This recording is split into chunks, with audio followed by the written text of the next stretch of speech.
कुछ टीनेजर्स एक दूसरे के साथ टाइम स्पेंड करने के लिए स्कूल छोड़कर एक अंडरग्राउंड बंकर में चले जाते हैं। कहानी में ट्विस्ट तब आता है जब वे यहाँ से निकल नहीं पा रहे थे। इसी सिचुएशन में आदमी का सच्चा रूप सामने आता है। हेलो फ्रेंड्स, आज मैं आपको द होल ये 2001 की एक thriller mystery Hollywood movie explain करने वाला हूँ।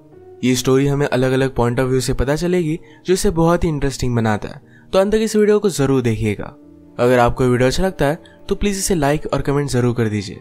और बिना किसी देरी के एक्सप्लेनेशन स्टार्ट करते हैं। मूवी स्टार्ट होती है और हम एक लड़की को जख्मी हालत में स्कूल में आता हुआ देख सकते हैं। वहां आकर उसने पुलिस को कॉल किया और हेल्प मांगी। इस लड़की का नाम था लीज और लीज के साथ और 3 लड़के गायब थे। अब लीज मिल चुकी है तो एक बड़ी न्यूज बन जाती है। उसके साथ जो भी हुआ था इस वजह से वो बहुत ही डिस्टर्ब थी, तो उसे मिलने के लिए एक डॉक्टर आती है। इन सब के गायब होने के पीछे राज क्या था इसे जानने के लिए डॉक्टर लीज से क्वेश्चंस पूछती है। लीज कहती है हमारे स्कूल में अगर आप पॉपुलर हो तभी आप एग्जिस्ट करते हो, बाकी लोग तो एग्जिस्ट ही नहीं करते। लीज पॉपुलर नहीं थी तो उसे कोई भी नोटिस नहीं करता था। फुटबॉल टीम में एक लड़का था जिसका नाम था माइक। वो बहुत ही हैंडसम था तो स्कूल की सब लड़कियां उस पर बहुत मरती थी।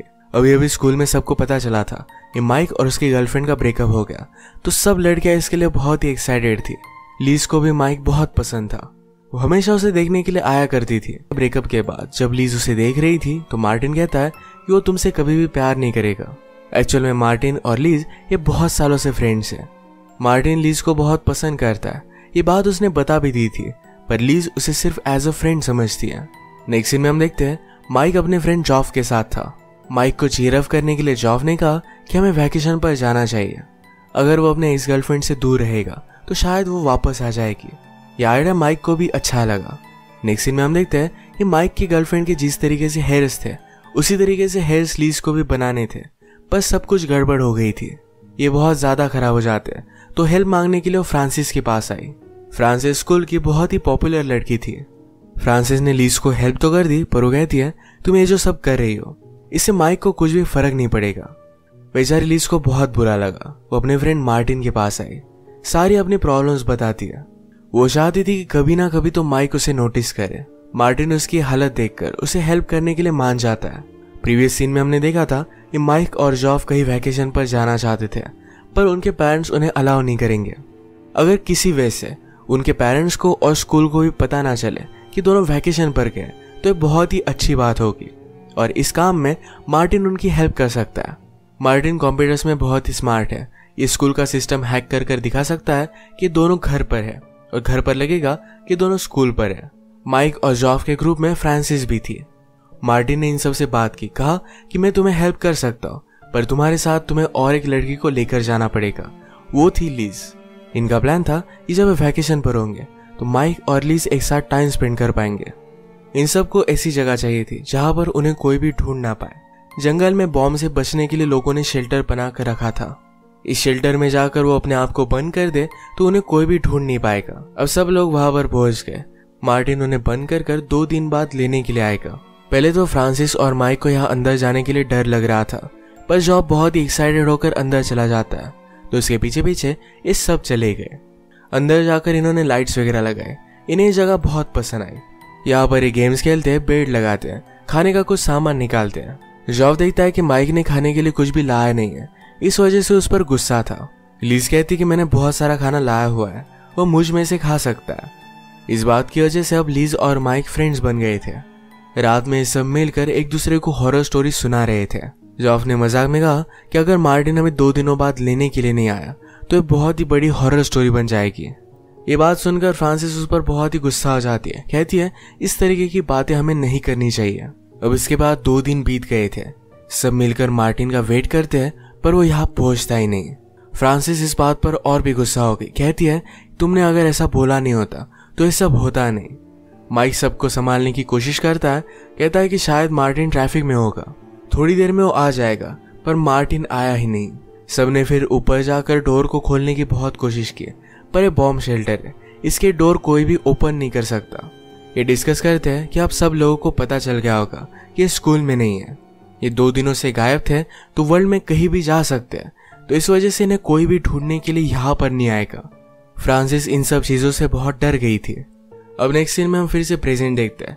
सब पुलिस मिलकर मार्टिन को ढूंढने की कोशिश कर रहे थे। एक्चुअल में हुआ क्या था अब तक किसी को भी पता नहीं है। अगले दिन डॉक्टर फिर से लीज से मिलने के लिए आए। वो पूछते हैं कि आगे क्या हुआ था। लीज ने कहा कि एक दिन जब मैं सोई हुई थी तब ऊपर से मैंने बंकर से शैडो आती हुई देखी। उसे लग रहा था कि मार्टिन उस पर नजर रख रहा है। उसे लग रहा था कि उसने मार्टिन को रिजेक्ट कर दिया, शायद इसी वजह से बदला लेने के लिए उसने सबको बंद कर दिया। इन सारी चीजों के बारे में उसने बताया। वो कहती है शायद मार्टिन चाहता है कि हम दोनों में झगड़ा हो जाए। वो शायद मुझे दिखाना चाहता है कि मैं और तुम शायद कभी भी एक साथ नहीं रह सकते। माइक वंडर करता है कि अगर ऐसी बात है तो मार्टिन को कैसे पता चलेगा कि हम दोनों में झगड़ा हो रहा है, हम दोनों एक साथ रह नहीं सकते। इस बात पर वो सोचने लग गए। तभी सारे रूम चेक करते हैं। उन्हें एक जगह पर माइक्रोफोन लगा हुआ मिला। वो समझ गए कि इनकी सारी बातें मार्टिन सुन रहा है। इन्होंने फिर डिसाइड किया कि नाटक करेंगे, ऐसा दिखाएंगे कि लीज और माइक में झगड़ा हो रहा है। इससे मार्टिन सेटिस्फाइड हो जाएगा और इन्हें बाहर निकाल लेगा। इस प्लान में उन्होंने सब लोगों को शामिल कर लिया। सब लोग मिलकर माइक्रोफोन के पास आकर लीज को ब्लेम करते हैं कि मार्टिन उसका फ्रेंड है और इसी वजह से सब लोग यहाँ पर फंसे हुए हैं। इनके सब करने के बाद अगले दिन मार्टिन ने ऊपर का डोर खोल दिया। अब तक की सारी स्टोरी लीज बता रही थी। डॉक्टर उस पर थोड़ा सा भी बिलीव नहीं करती क्योंकि उसके सारे फ्रेंड्स वहां से नहीं निकले। उस बंकर की रियलिटी कुछ अलग ही थी। लीज को ज्यादा लोड ना आए तो इस वजह से डॉक्टर उसे प्रेशराइज नहीं करती। अब नेक्स्ट सीन में हम देखते हैं कि मार्टिन को पुलिस ने ढूंढ लिया था। जिस दिन सब लोगों को उसने बंकर में बंद किया उस दिन वो कहा था इसके बारे में उसे पूछा जाता है। मार्टिन के पास उसके पूरे डे का रूटीन था। पुलिस उस पर बिलीव नहीं करते, कहते हैं कि लीज कुछ और बता रही है। मार्टिन ने कहा कि लीज मुझे हमेशा से हेट करती है। वो स्कूल की पॉपुलर लड़की है तो उसे लगता है कि उसके सामने कोई भी मैटर नहीं करता। ये बात लीज की स्टोरी से जरा अलग थी। अब हमें रियलिटी दिखाई जाती है। एक्चुअल में फ्रांसिस और लीज ये दोनों एक दूसरे की पहले से बहुत अच्छी फ्रेंड्स थी। जैसे लीज ने बताया था कि उसे कोई भी नोटिस नहीं करता था, ऐसी बात नहीं थी। वो स्कूल की बहुत ही पॉपुलर लड़की है। जब लीज को पता चला कि माइक का ब्रेकअप हो चुका है तो अंडरग्राउंड बंकर में जाने का प्लान भी उसी का था। ये सारा प्लान उसने फ्रांसिस को बताया। फ्रांसिस जॉब की फ्रेंड थी तो इस वजह से जॉब की मदद लेकर उन्होंने माइक को भी अपने साथ आने के लिए मना लिया। पुलिस मार्टिन से सब कुछ क्वेश्चन वगैरह करते हैं पर उसके खिलाफ उनके पास कोई भी सबूत नहीं था तो उसे जाने देना पड़ता है। मार्टिन के खिलाफ उन्हें कुछ ना कुछ तो सबूत चाहिए तो इस वजह से लीज के पास डॉक्टर मिलने के लिए आई। वो लीज से पूछती है कि ऐसा कुछ ना कुछ तो चीज होगी जिसमें तुम्हें मार्टिन के बारे में लिखा होगा। इस इंसिडेंट से हमें मार्टिन को लिंक करना पड़ेगा। लीज पूछती है कि आप ये सब बातें क्यों कर रहे हो, क्या मार्टिन को छोड़ दिया जाएगा। डॉक्टर ने उसे सच बता दिया। लीज इस बात से बहुत ही डिस्टर्ब हो गई, कहती कि शायद अब मार्टिन मुझे मारने के लिए आएगा। वो ऐसे गुस्से में यहाँ से चली जाती है। अब हमें फिर से रियलिटी में क्या हुआ था ये दिखाया जाता है। सब मिलकर बंकर में तो गए थे पर इन्हें बाहर निकलने के लिए मार्टिन की जरूरत नहीं थी। ये खुद अंदर से बाहर आ सकते थे। अंदर जाने के बाद इनकी पार्टी स्टार्ट हो गई थी। सब मिलकर ड्रंक हो जाते हैं। जेफ को फ्रांसिस के साथ इंटीमेट होना था पर माइक को भी वो बहुत ही पसंद थी। ये दोनों मिलकर फ्रांसिस के बहुत ही करीब आने लग गए थे। ये बात लीज को पसंद नहीं आई और वो जोर से माइक को मार दिया। इस वजह से इन्होंने अपना प्लान कैंसिल कर दिया। रात में जब माइक का ध्यान नहीं था तो जॉफ और फ्रांसिस ये दोनों इंटीमेट हो जाते हैं। माइक को जब ये बात पता चली तो इससे वो गुस्सा हो गया, कहता है कि अब मैं यहाँ नहीं रहना चाहता। सब मिलकर उसे रोकने की बहुत कोशिश करते पर माइक मानने नहीं वाला था। लीज ने कहा कि अगर माइक जाने वाला है तो वो भी उसके साथ जाएगी, तो वो भी रेडी हो गई। वो ऊपर जाकर डोर ओपन करने की कोशिश करती है पर ये डोर ओपन ही नहीं होता। सब लोगों ने मिलकर बहुत कोशिश की पर कुछ भी हो नहीं पाता। जॉफ पूछता है कि लास्ट टाइम कौन आया था और ये लीज ही थी, तो उस पर वो बहुत ज्यादा गुस्सा हो जाता है। सब मिलकर उसे ब्लेम करने लग गए थे तो वहां से लीज दूर चली गई। अब फिर से हम प्रेजेंट देखते हैं। लीज अपने घर पर थी। उसे ढूंढते ढूंढते मार्टिन उसके घर पर पहुंच जाता है। वो डर कर भागने लग गई। बहुत दूर नदी के पास मार्टिन उसे ढूंढ ही लेता है। वो उससे पूछता है कि तुमने मुझे क्यों ब्लेम किया, सारे पुलिस मेरे पीछे पड़ गए। लीज कहती कि हमारे खिलाफ किसी के पास भी प्रूफ नहीं है, तुम ज्यादा वरी मत करो। इसके बाद लीज घर पर आ गई थी और वो बहुत रो रही थी। उसे मिलने के लिए डॉक्टर वहां पर पहुंचती है। डॉक्टर ने कहा कि मैं तुम्हें हेल्प करना चाहती हूँ पर इसके लिए तुम्हें मुझे सब कुछ सच सच बताना पड़ेगा। लीज कहती कि मुझे फिर से बंकर में लेकर चलो, मुझे थोड़ी थोड़ी चीजें याद आ रही है। लीज ने डॉक्टर से कहा कि वहां से मैं माइक को इस तरीके से जाने नहीं दे सकती थी। वो जब पहले ऊपर गए तो उसने बंकर को लॉक कर दिया था। एक्चुअल में उसके पास इस बंकर की चाबी थी। अब इसके बाद कुछ दिन बीत गए थे। इनके पास खाना और पानी ये दोनों चीजें खत्म हो चुकी थी।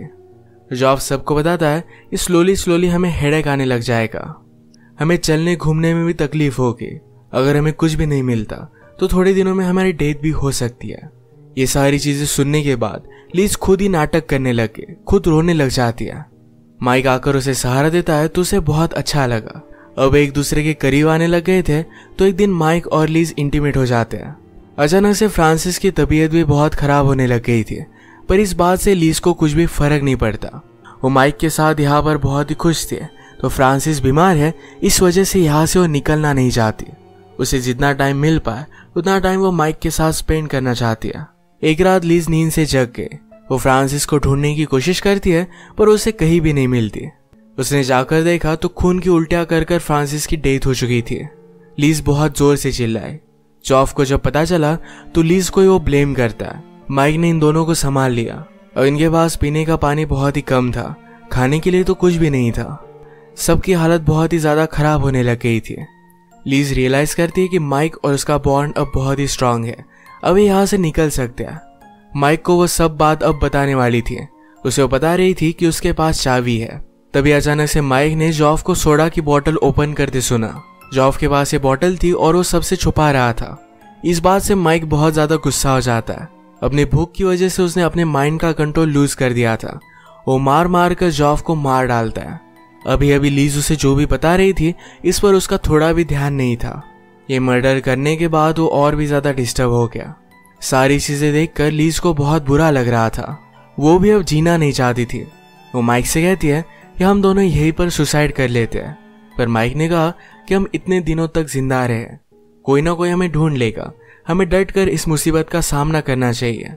और इसके बाद माइक जब सो रहा था तो लीज ऊपर जाकर इस बंकर को खोल लेती है। माइक की नींद खुलने के बाद वो देखता है तो लीज से पूछता है, तुमने ये सब किया कैसे? लीज कहती कि मेरे पास हमेशा से चाबी थी, मैं तुमसे प्यार करती हूँ और तुम्हारे साथ टाइम स्पेंड करना चाहती थी। माइक उस पर बहुत ज्यादा गुस्सा हो गया। वो कहता है कि तुम्हारी वजह से मुझे मेरे फ्रेंड को मारना पड़ा। ये गुस्से में ऊपर आ रहा था, तभी सीढ़ी टूट जाती है। टूटकर माइक के पेट में घुस गई और वहीं पर उसकी डेथ हो गई। ये सारी चीजें लीज ने डॉक्टर को बता दी और ये सच भी थी, क्योंकि डॉक्टर को सबकी डेड बॉडीज मिली थी। अब डॉक्टर लीज से कहती है तुम्हें सारी चीजें पुलिस को बतानी पड़ेगी, एक स्टेटमेंट बनाना पड़ेगा। लीज कहती कि मैं ऐसा क्यों करूंगी, ये सिर्फ एक एक्सीडेंट था, इसमें मेरी कोई भी ज्यादा गलती नहीं है। डॉक्टर ने कहा कि तुम्हें तो स्टेटमेंट देना ही पड़ेगा, क्योंकि मार्टिन ये सब चीजें कंफर्म कर सकता है। लीज इस पर जरा सोचती है तो हमें पता चलता है नदी के पास लीज ने मार्टिन को मार डाला था। यहाँ पर पुलिस पहुंच गए और उन्हें लगता है कि सब मार्टिन ने किया था, क्योंकि मार्टिन के कपड़ों में उन्हें चाबी मिली थी। ये लीज ने उसे मारने के पहले डाल दी थी। अब रियलिटी में जो हुआ था इसके बारे में सिर्फ लीज और डॉक्टर को पता है, पर डॉक्टर इसे प्रूव नहीं कर सकती। पहले लीज ने पुलिस को जो स्टोरी बताई थी इसे ही वो सच मान लेते हैं और इसी के साथ ये मूवी एंड हो जाती है। इस मूवी में प्यार एक ऑब्सेशन में बदल जाता है। लीज का सब कुछ गलत करने के बाद भी उसे लग रहा था कि प्यार की वजह से सब वर्थ इट है। एक बहुत ही डार्क एंडिंग के साथ ये मूवी एंड होती है। अगर आपको वीडियो अच्छा लगा तो प्लीज इसे लाइक कर दीजिएगा। मैं बहुत सारी मूवीज लेकर आता रहता हूँ, तो प्लीज इस चैनल को सब्सक्राइब कर दीजिए और बेल नोटिफिकेशन आइकॉन दबाने मत भूलिएगा। हम फिर से मिलेंगे और एक नई मूवी के साथ। तब तक के लिए थैंक यू और आप अपने आप का ख्याल रखिए।